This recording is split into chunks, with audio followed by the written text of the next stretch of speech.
Okay, so let's jump into this. Yeah. You sent over some pretty interesting data from 338 Canada, Mm-hmm. and they're a pretty reliable source when it comes to Canadian election projections. Oh, yeah, they've got a great track record. Yeah. So we're going to take a deep dive into this data and see what it tells us about what might happen if a federal election were held today, December 22nd, 2024. Right.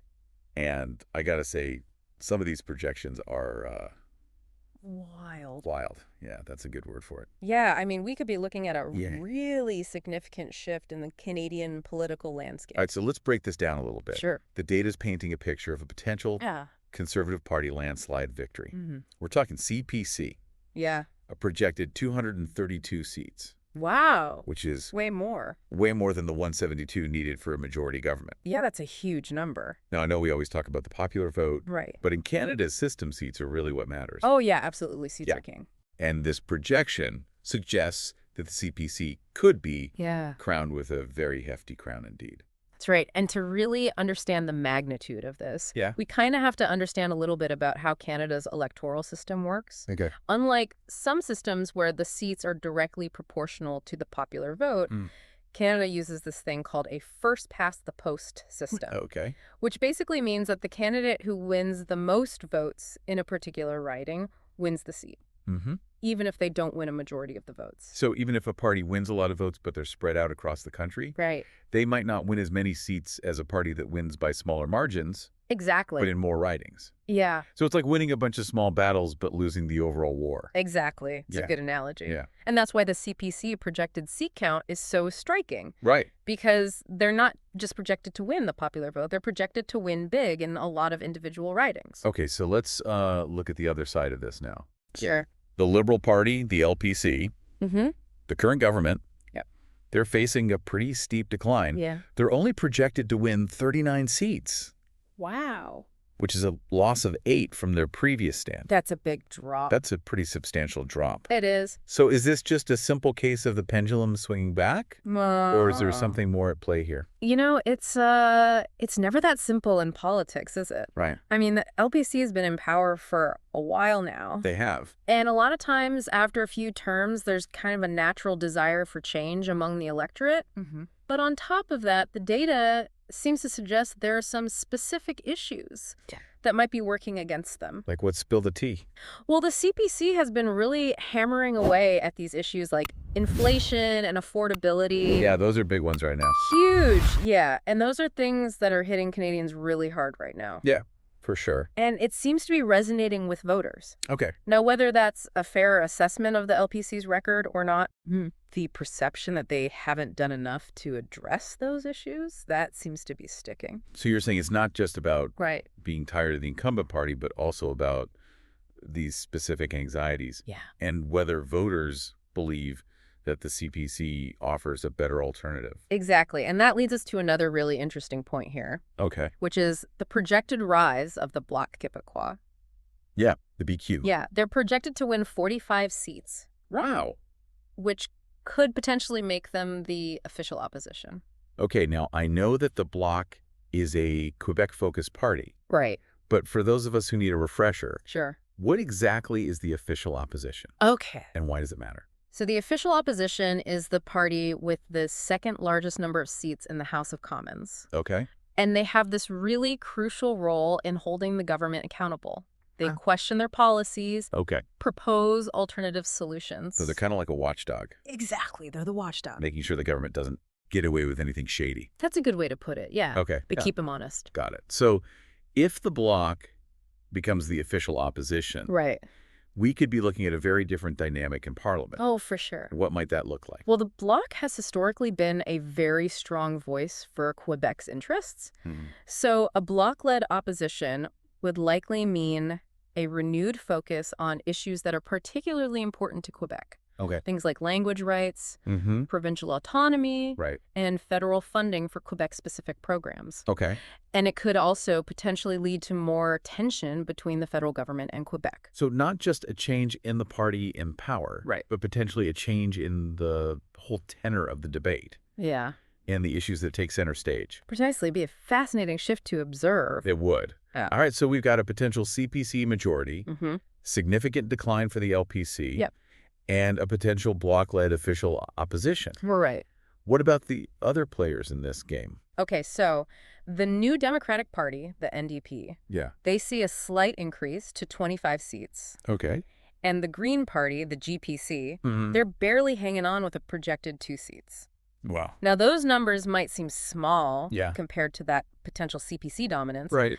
but both parties still play a vital role in Canadian politics. Yeah, they bring different voices and perspectives to the table. Absolutely. Okay, but given this potential CPC wave, could we see a coalition government emerge to challenge them? It's theoretically possible, Yeah. but the numbers make it highly unlikely. Okay. Even in the most optimistic coalition scenarios, the chances of reaching that magic number of 172 seats Right. are less than 1%. Oh, wow. So while it might be tempting for some to imagine this united front against a potential CPC majority, Right? the data just suggests it's not in the cards. Okay, so it seems like all signs are pointing to a CPC victory, It seems that way. at least based on this snapshot in time. But you know what they say about best laid plans? Yeah. Elections are unpredictable beasts. No, absolutely. And that's where the historical context comes in. Okay. The 338 Canada data also includes projections going back to December 2021, Okay. which can help us understand the trajectory of these trends. Perfect, because we're not just interested in the who, but also the how and the why. Right. What's the story behind these numbers? Exactly. What led us to this potential tipping point? Yeah, let's dig into that. All right, let's rewind the clock and see how we got to this potential turning point in Canadian politics. Let's do it. Sounds good. Yeah, so looking back over the past year, I think it's pretty clear that economic issues have been front and center in Canadian politics. Yeah. The rising cost of living, inflation, anxieties about affordability. I mean, these have been weighing heavily on people's minds.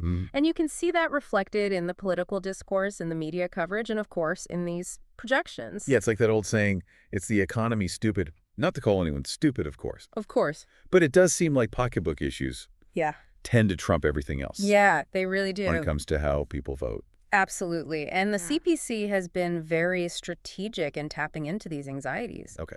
They've been consistently framing the LPC as out of touch with the struggles of everyday Canadians, particularly on economic issues. Right. Now, whether that's a fair assessment or not, Yeah. the messaging seems to be gaining traction.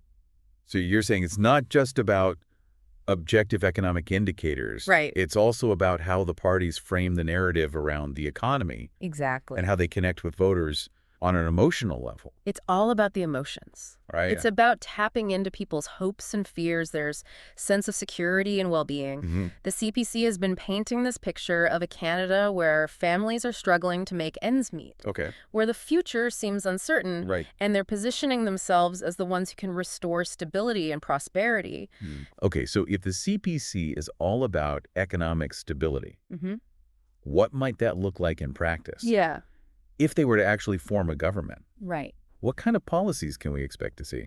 Well, based on their recent pronouncements and their overall ideological leanings, Okay. it seems likely that they would prioritize fiscal conservatism. Okay, so what does that mean in practical terms? Well, it could mean cuts to government spending, tax breaks aimed at stimulating the economy, Okay. and a real focus on reducing the deficit and debt. So potentially a more hands-off approach to government Yeah, you could see it that way. with a greater emphasis on individual responsibility and free market solutions. That's one way to interpret it. Right. But of course, the devil is always in the details. For sure. I mean, which programs actually get cut, how taxes are adjusted, who benefits the most from these policies. These are all crucial questions that we would need to examine very closely. Yeah, because a pro-business policy Right. might not necessarily translate into benefits for everyone. Exactly. Important to consider Yeah. the distributional effects of these kinds of economic policies. Absolutely. And it's also important to remember that the CPC is not this monolithic entity. I mean, Okay. there are different factions within the party Okay. with varying views on economic and social policies. So predicting exactly how they would govern is a bit like trying to predict the weather. Okay. You know, there are patterns and trends, Yeah. but there's also this element of unpredictability. All right, so we've got the economic side of things. Yeah. But what about social issues? Okay. Where does the CPC stand on things like healthcare, education, Right. and climate change? Yeah. That's where things get even more complex. Okay. The CPC has traditionally been associated with more conservative stances on social issues, but in recent years, they've tried to moderate their image on certain issues, Okay. particularly those that resonate with younger voters. Like climate change, for example. Exactly. You can't really ignore that anymore, can you? Not really, no. No, the CPC has acknowledged the reality of climate change, Okay. but their proposed solutions tend to emphasize technological innovation and market-based approaches, rather than things like stricter regulations Right. or carbon taxes. Which are favored by Yeah, parties like the NDP and the Greens. exactly. So potentially a less interventionist approach to climate change, You could say that. with a greater reliance on private sector solutions. That seems to be the direction they're leaning in. Okay. But again, it's important to remember that within the CPC, there are different views on this issue, Yeah. just as there are within any large political party. Right. Okay. And of course, public pressure and evolving scientific consensus can also play a role in shaping policy. So it's not as simple as saying Yeah, the CDC will do this or Yeah. the CPC will do that. exactly. It's more about understanding their general tendencies Right. and then seeing how those tendencies might play out in the face of specific challenges Yeah, and public expectations. precisely. And that brings us to another fascinating aspect of this whole election projection scenario, Okay. which is the potential impact on the other parties. Right. I mean, if these numbers hold steady, Yeah. it's going to force the other parties to really reassess their strategies. Yeah, because if you're the LPC staring down the barrel of a potential major loss, Oh, yeah. you can't just keep doing business as usual, can you? No, they're going to need to find a way to counter that CPC economic messaging Right. and regain the trust of voters who may have drifted away. Right. They might try to emphasize their own record on issues like social programs Mhm. or highlight areas where they believe the CPC policies would be harmful. So maybe a bit of a defensive strategy, You could say that. trying to protect their base Yeah, and remind voters why they chose the LPC in the first place. that's one possibility. Okay. But they might also try to go on the offensive, highlighting perceived weaknesses in the CPC platform Mm-hmm. or raising questions about their leadership. And what about the NDP? Okay, so the NEP. They're projected to gain a few seats, Yeah. but they're still a long way from forming government. Yeah, they are. So what's their play in this scenario? Well, the NDP has traditionally positioned itself as the party of social justice and economic equality. Right. So they might try to appeal to voters who are disillusioned with both the LPC and the CPC, Okay. arguing that neither party truly represents the interests of working Canadians. So kind of carving out a space for themselves as the true progressive alternative. Exactly. Okay. They might highlight issues like affordable housing, Mm-hmm. universal pharmacare, Right. bolder action on climate change. Areas where they think both the LPC and the CPC are falling short. Exactly. Those are the kinds of things they're going to focus on. Okay, so the LPC is potentially playing defense. Mm-hmm. The NDP is trying to carve out this progressive niche. Yeah.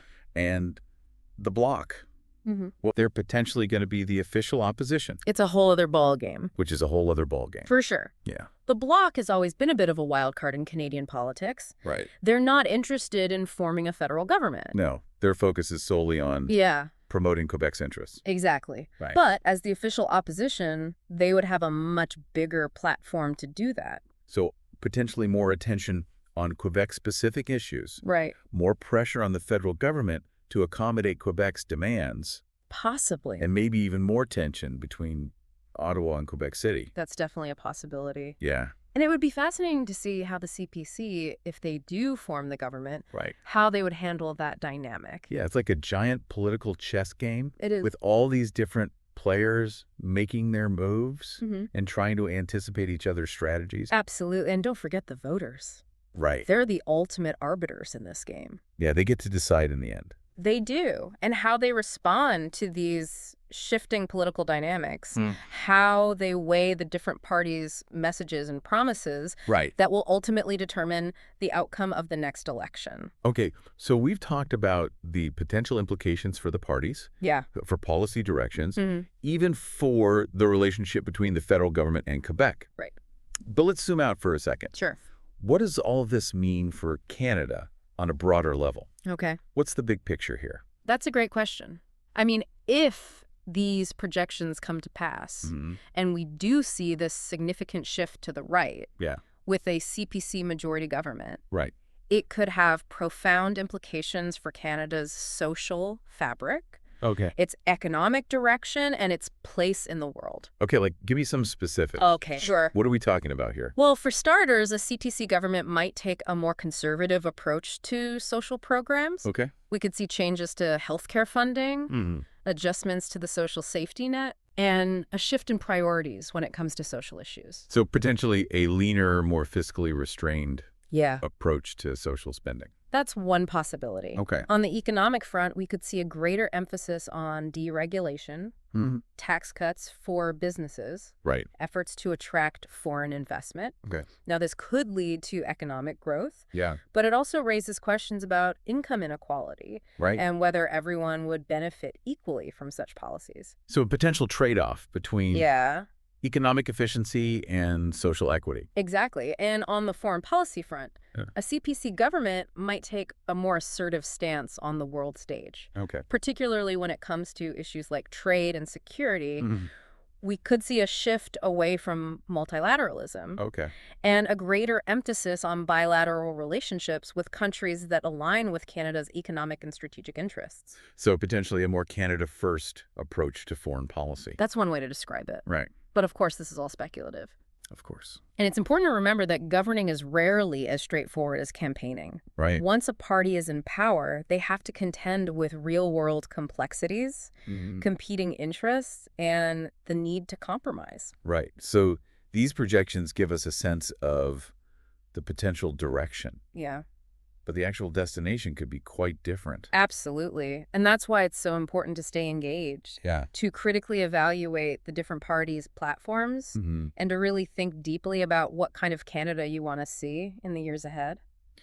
Okay, so we've covered a lot of ground here. We have. We've talked about the potential implications for the parties, Right. for policy directions, and for Canada's overall trajectory. Yeah.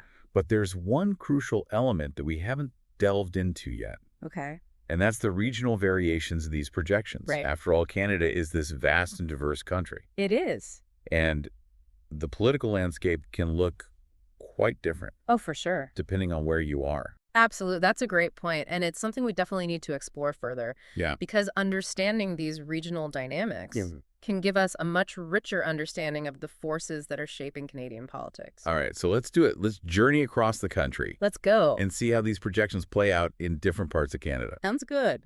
Welcome back. We've been taking a look at these 338 Canada projections, and it's pretty clear that if an election were held today, we could be in for some pretty big changes. Yeah, it's shaping up to be a pretty interesting election. But as we all know, Canada is a huge and diverse country. It is. So let's shift our focus now and look at how these projections vary across different regions. Yeah, that's a great point because Canada isn't exactly a monolithic entity when it comes to politics. Right. Different regions have their own unique histories, economies, and cultural identities, Yeah. and all of those things influence voting patterns. Okay, so let's start with a region that's often seen as a stronghold for the CPC. Western Canada, what's the picture there? Well, the projections suggest that the CPC is poised to do very well in the West. Okay. Particularly in provinces like Alberta and Saskatchewan. Right. They're tapping into a deep well of support there, Okay. driven by a whole combination of factors. Like what's making Western Canada so receptive to the CPC's message?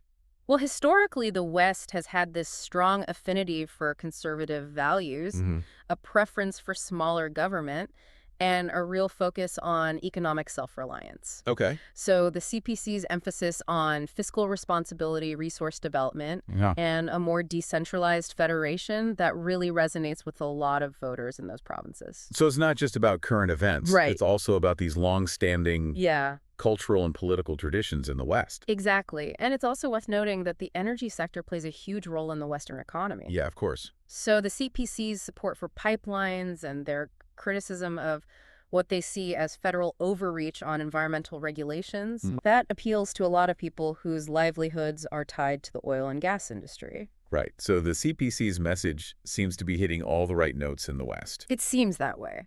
What about the Liberals? Okay. How are they faring in that region? Well, the projections suggest they're facing a tougher battle in the West. Okay. Their support has eroded in recent years, Mm-hmm. and they're having a hard time connecting with voters on issues like energy policy Right. and those economic anxieties that we've been talking about. So it's almost like a mirror image of the national trend, Yeah, with the CPC gaining ground and the LPC losing support. that's right. And it really highlights the importance of understanding those regional nuances of Canadian politics. Right, because what works for a party in one part of the country Yeah, might not work so well in another. exactly. All right, so if the West is leaning CTC, what about the East? Okay. What's happening in Atlantic Canada? Atlantic Canada presents a more mixed picture. Okay. The projections suggest that the CPC is making some gains, but the Liberals are still holding on in several key ridings. Okay, so it's not a complete sweep for the CPC in the East? No, not at all. Okay. Atlantic Canada has its own unique political dynamics. Okay. It's a region that's historically benefited from federal support,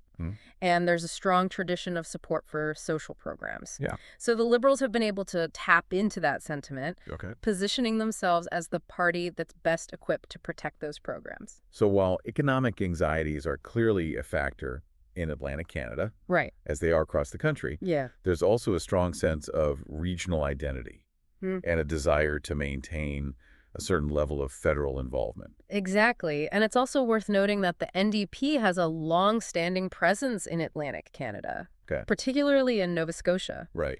They appeal to voters who are looking for a more progressive alternative to both the Liberals and the CPC. So it's a more competitive landscape in the East, It is. with no single party really dominating the projections.